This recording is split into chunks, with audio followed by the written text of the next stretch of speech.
Good. All right, well, welcome everybody. This is Friday, February the 8th. We're going to do agenda review for next week's Wednesday's meeting. And Chairman Mike is not available to be here today, so we're going to go ahead and go through this with the three commissioners that are here today. And so Manager Scholes, do you walk us through this, please? So start off with Nicole on what kind of announcements we're having our county. So good morning, everyone. We will remind the public about the Excellence in Public Service Award nomination period. We will be closed for President's Day, and I will also have two staff good news stories, one from ComCare and one from Emergency Management. And that is all. The commissioners, as we go into the agenda, there's one appointment. One resignation to the Aging Advisory Board, and then a couple of appointments. One, Commissioner Dennis went to the prize. He's got the first appointee to the County Food and Farm Council, and we are going to talk next Tuesday at our staff just about advisory boards in general and kind of what's out there, what we all provide. Be a good opportunity for the citizens to kind of see all the diversity of advisory boards we have, and so we'll be covering this a little bit more length next week.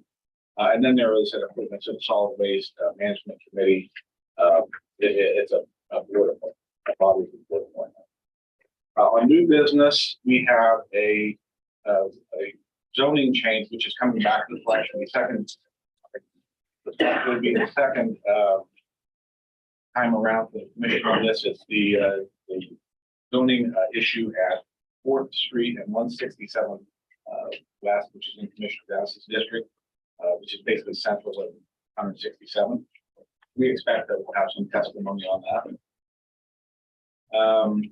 Item F is, I want Chief Lannerman from EMS or his designee to come kind of talk through what this grant on item F is all about, and we'll have a similar grant request from a similar source when we get to the fire example. So, Chief, Sure. Good morning, Commissioners. This is just a grant application request initially here, so we can ask for monies from the Assistance of Firefighters Grant, FEMA grant. The grant is for the purchase of 4 new ambulances and 4 community support vehicles to expand our fleet. As you know, our call volume is increasing every year. We've only expanded our fleet by 2 ambulances since 2006. During that time, we've had a 34% increase in call volume. So our intent, as I've told most of you, our staffing levels now are we're looking to continue to improve. And when that does, we need to expand the number of frontline and service ambulances to help cover, especially during high peak call volume time. So with that, we also would like to expand some of our ALS first response capabilities. That's the support type vehicles to do some ALS first response. It also could help we increase like ICT-1 type programs, things like that, to have those vehicles available to help with that. So the grant total is for $2,025,902. That includes a cash match, cash match from the county that we required for this grant. We had a pretty quick timeline. I know my staff has done an awesome job. We just found out about this grant opportunity on the 20th of January. So there's been a lot of time spent on this the last few weeks to get this on this agenda, because the grant submission is due on the 10th, which is Friday. So we have the grant submission pretty much ready to go. We just need the approval from you all to submit that grant and authorize if awarded the acceptance of the grant and things like that. So I don't know if you have any questions right now. Go ahead, Commissioner Dennis. Thank you. I appreciate it. Are these vehicles you're purchasing like the new ones that we recently approved to purchase, or the old ones that ride it smoothly? They would all be the new 550s. That's what we proposed and got the quotes for. As we go forward, we would like to continue remounting our ambulances, once we get, all the 550s in place. That would help us continue that remount process, which, saves our county dollars when we do that. We're hoping to continue that even with the few vehicles we have. They're on the E450 chassis, but the availability of those are very difficult, and we've heard that we may not be able to get those at all going forward. So we need the whole fleet to change over to the 550 so we can continue that remount process also. And as we move forward, you mentioned that we're getting better on staffing, and any estimate on when we can get to things like in Clearwater and Cheney staff? Well, Clearwater and Cheney staffing, I can give you those numbers. I'll send those to you, but we've been maintaining upwards of 95% or more staffing of those areas, of those ALS first response units here. So that is greatly improved. At the end of the year, it was at least 74%. We're almost staffing at 100% of the time that we said we would, which is Monday through Friday from 6 a.m. to 6 p.m. So we did go down to Clearwater this week and talk to them about, right now they pick up the ambulance and then drive to Clearwater, Cheney. Clearwater actually has a place that in their fire station, we can keep the unit there. So we're going to try to keep our vehicle there. So that'll decrease that travel time. Actually, the whole 12 hours they'll be in that community to respond. So like I said, we're close to 100%. We have been here. The amount of units we're shutting down and on our regular units has been decreasing. So I'm confident that hopefully within a year, maybe within this year, we'll be asking to increase our frontline units to help with our response times and our unit hour utilization for our frontline people. So, But are we leaving the vehicle in Cheney too? we are unable to right now to leave it 24 hours because there is not a facility or a garage for us to. Aren't they building one? I have heard that they were going to, but I've also heard that that's kind of been delayed, the funds and things like that. So I'm not sure when they are going to get that. So that's the problem we have in Cheney is we don't have a facility to staff or to house that overnight. So. That's true. Mr. Bailey, any questions? So I have a couple questions. So is this the first time we considered this particular grant? It's the first time that I know we have. Yeah, I don't remember this at all. And the cash match that you talked about, what's the ask from the county on this? It would be $184,172, just 10%. And is this over a period of years or is this all one time? This grant actually has a 24-month period on it. Knowing the status of vehicles, there is clauses in the grant itself that you can ask for extensions on that 24-month period. Because as we all know right now, if I ordered an ambulance today, it's going to be 36 to 38 months before we take delivery because of vehicle shortages and things like that. So we would get, if we get the dollars that would stay in our fund and roll over from year to year. That's what we're asking. Also, part of this is that the remaining balance in that would roll into next year until those vehicles arrive. Does this include things like radios and configuring these for our use? With Those were for the vehicles only. I mean, they would be gas for them, similar to the ambulance we're coming in right now. They include all the emergency features. I believe the power load cot is also included in that. As far as radios, things like that, we do that after the vehicles get We also reuse our radios quite a lot, so. Yes, they we have to transfer one vehicle to the next normally until new radios are, so they're end of life and we have to purchase new radios, so. We have a plan on where we're gonna store these extra vehicles. I don't, that, we have some we don't use. That we have more than we actually have on the streets, and so, we have a place to store these and that type of thing.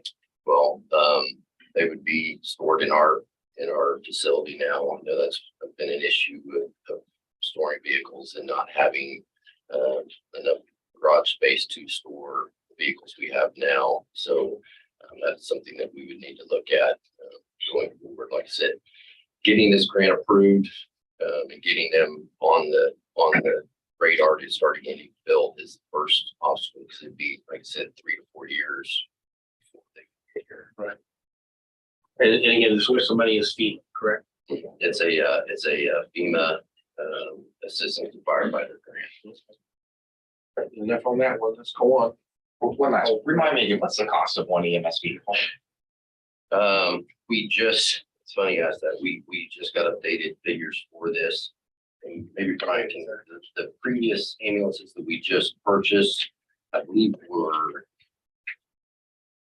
98,000. Yeah, Brian Nicholas, Deputy Chief.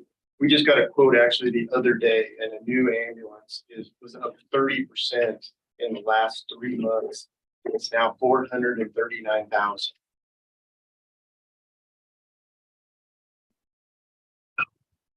I think Kevin's gonna have a lot to say in budget this year, as we migrate to the 550s. A couple of our facilities, at least 2 that I know of, can't store these vehicles. So we're gonna have to look at modifications for different facilities for EMS. So I think we'll set that up in a couple of workshops. EMS will have a lot of issues for us to talk about in budget this year. Well, while we're here, and what posts are those that couldn't store? There's 2. Right now, we know the post 1, which is Riverside Hospital, West Central, and then post 4, one over by St. Joseph Hospital. We'll have issues with the height of these new vehicles.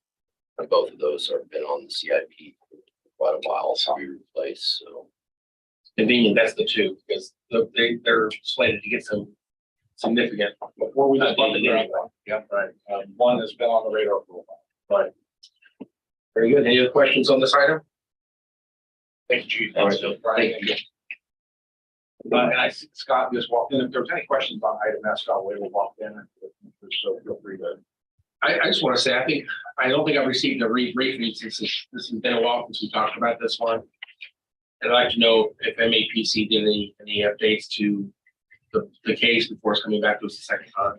okay, would you like that? But you want to talk about it now? It's up to you.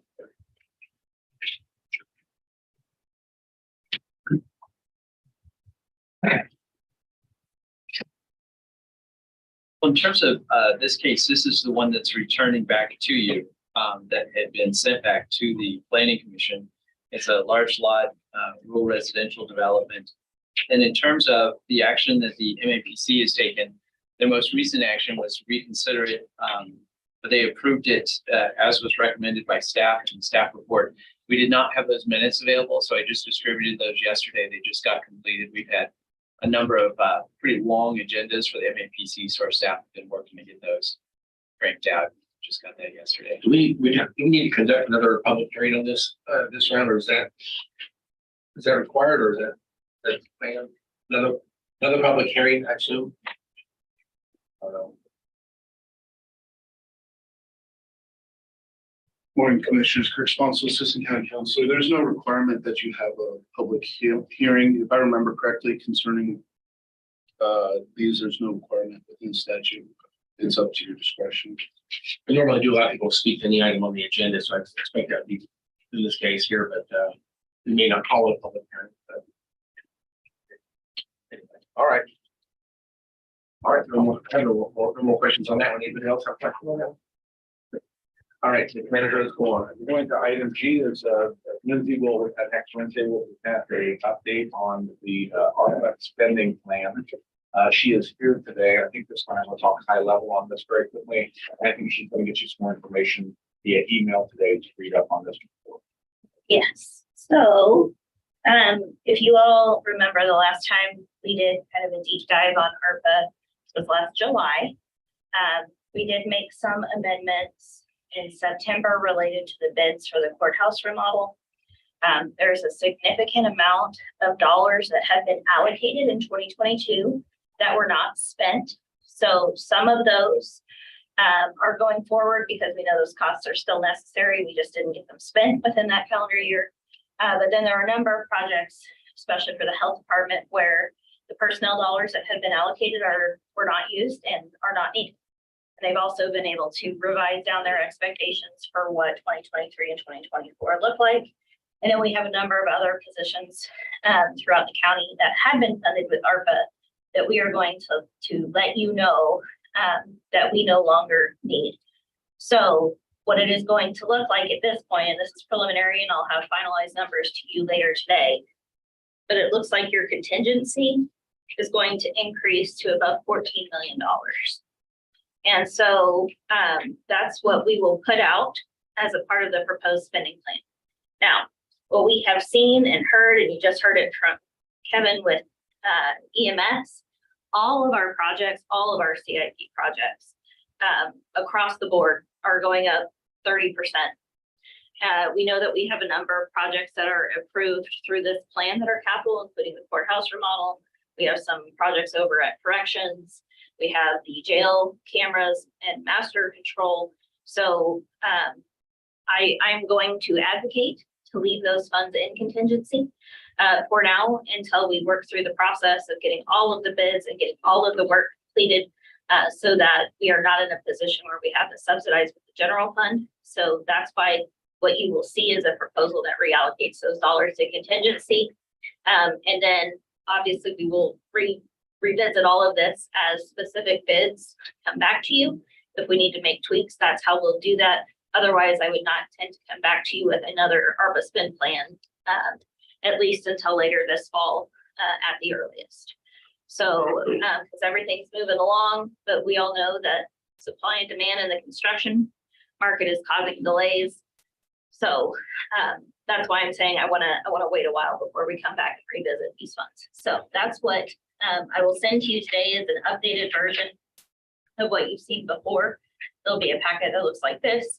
It'll be some comparisons to show you what we really spent versus what was budgeted and how those things have moved from project to project.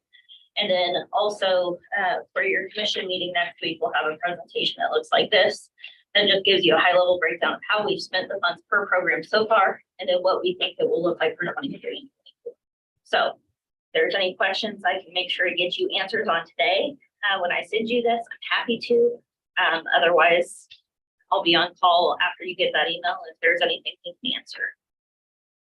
Lindsay, any questions? Okay, Lindsay, you can take this one. As we go to item H, this is somewhat related. We are going to, this is a lease agreement for Rutland to bring HR into this building down first floor at the front entrance, and through management of the courthouse remodel, the courts have determined that they can use space in historic that HR is going to vacate. So we have, you want to talk about that? Sure. So we know that the annual lease for HR for annualized is about $115,000. There's going to be some one-time costs associated with retrofitting space on the first floor of this building, as well as then rehabbing this space that HR is moving out of. That space will be used for district court IT. So district court IT will move out of the main courthouse and into the historic courthouse. As a part of the court's plan for ARPA with their court backlog, they were going to retrofit some of their space into admin space, but now with this move, they're going to have some cost savings on that. They won't need to rehab that space. They can just use their existing IT space for admin associated with new judges and specialty courts and all those things. So what you'll see in your spend plan is a slight increase in 2024 for the lease, but a slightly larger increase in 2023 related to the renovation of this space, as well as the renovation there, about 7 months of lease costs for 2023, as opposed to the 12 months you'll see in 2024. So assuming we have the funding, we've had our eligibility consultants look at this and they're fine with, they say this is an appropriate use of ARPA funds. So as long as you approve the spend plan before this with those adjustments, then the next step would be to actually implement the contract so that they can be in the work, get them moved in, hopefully May-ish, right, Tanya? Okay. Any questions on that? All right. That then takes us down to item I, which is, we're asking, this agenda item is to rescind our current policy on board appointments. Appointments made by the body of the commission. When we send this, I will redraft a new version and have it in front of you in a few weeks. The upshot of this is the policy is well-meaning, but we have received some complaints from citizens who apply for these boards, non-paid volunteer kind of situation. And we find ourselves talking in an open meeting about their qualifications and other issues regarding their status, and they were somewhat uncomfortable with that. I think some commissioners were too. So I'll revise this policy, bring it back to you by early March, and the goal is to rescind this policy next week. So that's the background on that. And then board and bids and contracts. We have just a few consent items. There's a drainage item on item K, which is southwest of Derby. On the plans here. And then item L is our annual contract with Project Access. The county gives $200,000 toward the, along with the city of Wichita. Who else is part of that? United Way. So this is our annual contract, or our annual agreement with Project Access. Item M is a memorandum with the McConnell refueling wing. That's for EMS services on the flight line out there. So it's also fairly standard, and the rest of it is just home business. So that's it for regular agenda. And then if we go, Commissioner can go ahead.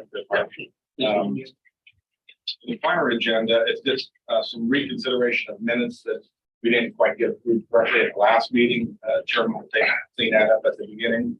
And then under new business, I want Chief Williams or whoever he designates to come up to talk about a similar FEMA grant that Kevin just talked with us about from the fire district perspective.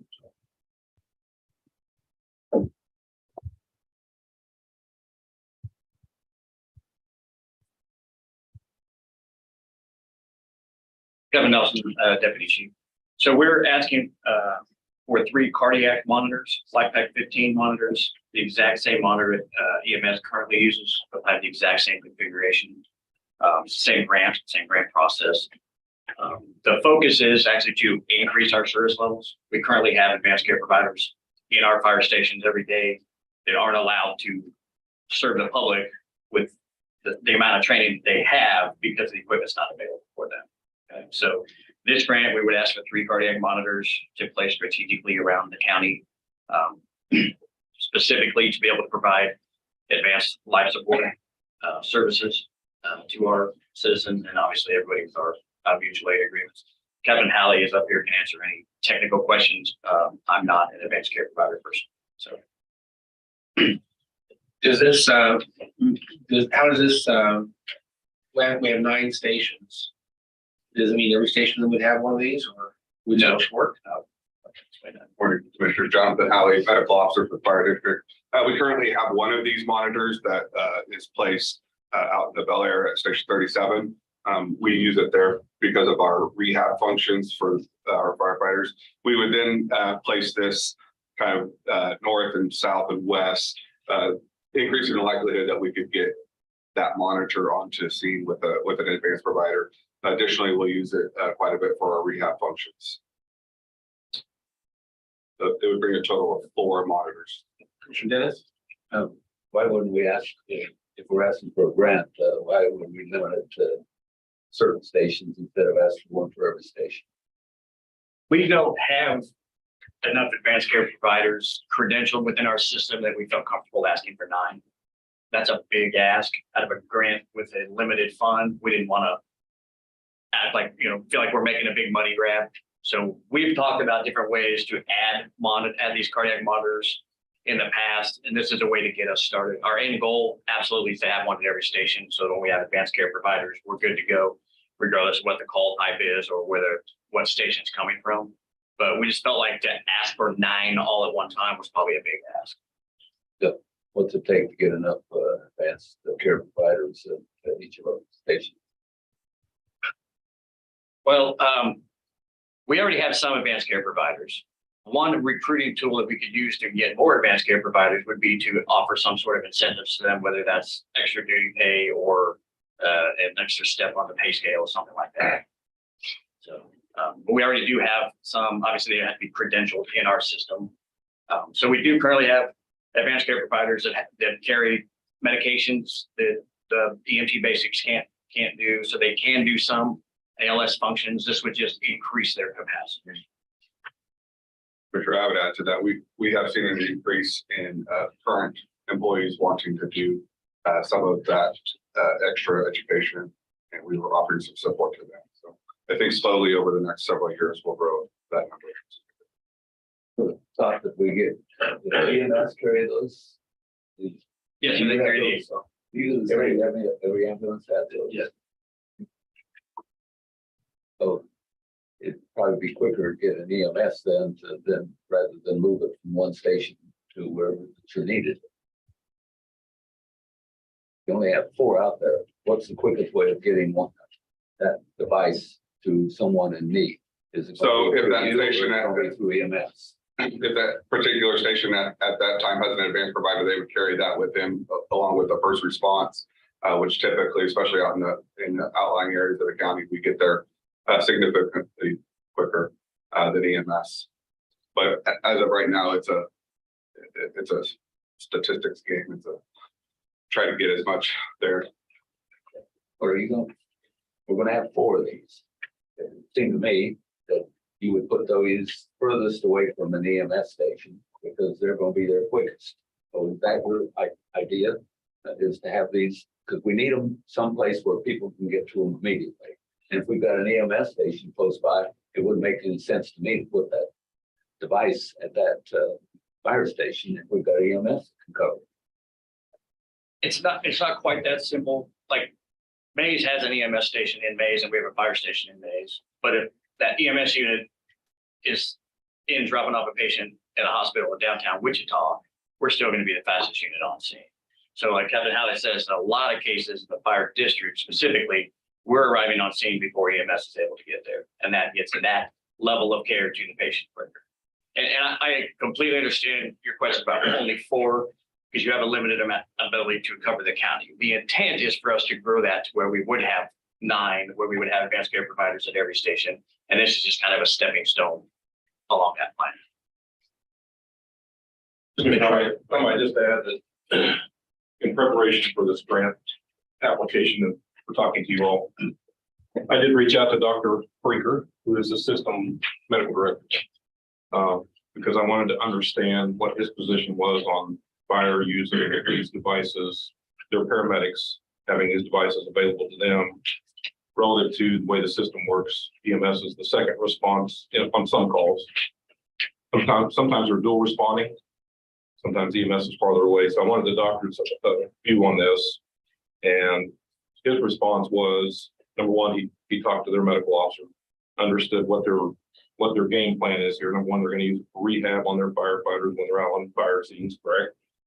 And then also it would expand their capability with the paramedics they have. They have a limited number of paramedics, but it gives those paramedics this tool to use in the field on those instances where EMS is farther away, it's going to take longer to get there. He also indicated that as they increase their capacity, their capabilities with these devices and with their paramedics, he would also like to provide them with additional training and enhance their paramedic skill level. That they have other medications that maybe they don't have now, is my understanding. But I know he's talking to the medical officer about that. So this is them moving into that realm where they can provide better ALS service out in the county where EMS isn't really going to get there in a timely manner. It enhances their capabilities on their rehab. And then if we can enhance firefighters to promote or to credential as paramedics, get the additional education, credential as paramedics, we probably need to do some type of stipend pay there to. But you kind of made my point. District 2 and 3 are pretty rural. Yep. And it would seem to me you would cover districts 2 and 3 with these extra monitors because it's going to take longer to get anyone to those locations. So I hope you're not putting them right around the city of Wichita where we got more EMS that could cover that, and we're covering the more remote areas. Yeah, I think definitely putting one kind of out west towards 39s or 31s. We need to come up with a plan to rotate advanced providers through there.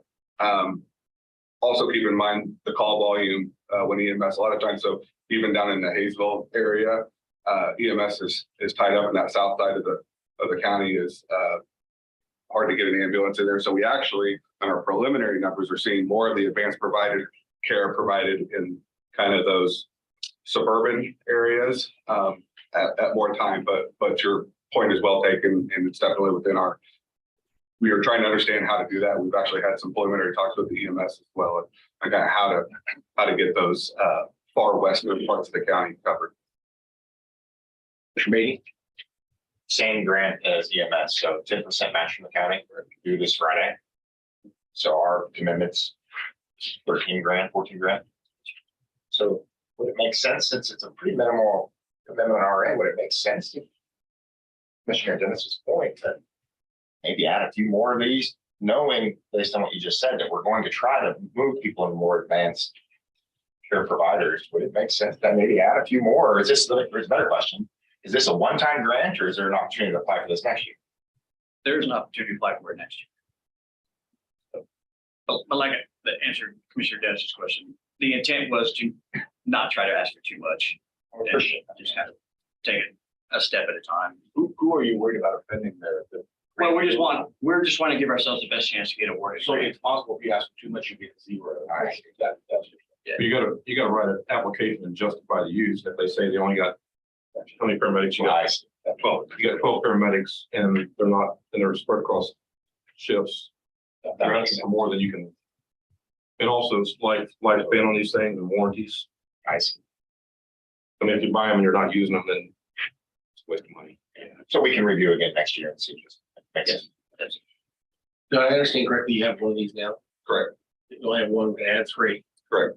I'm curious about WFD. Do they have these as well? I believe they have some advanced providers, and I believe they have at least one. Like, Are I they, could- do you know whether they're applying for these as well? I do not know. This may not be the right time to bring this up, but I know they just recently got a safer grant, and I was just curious, they applied for that.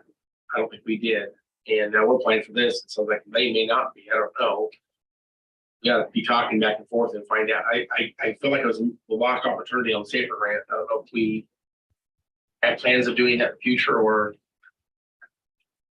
Doug Williams, Fire Chief, with you.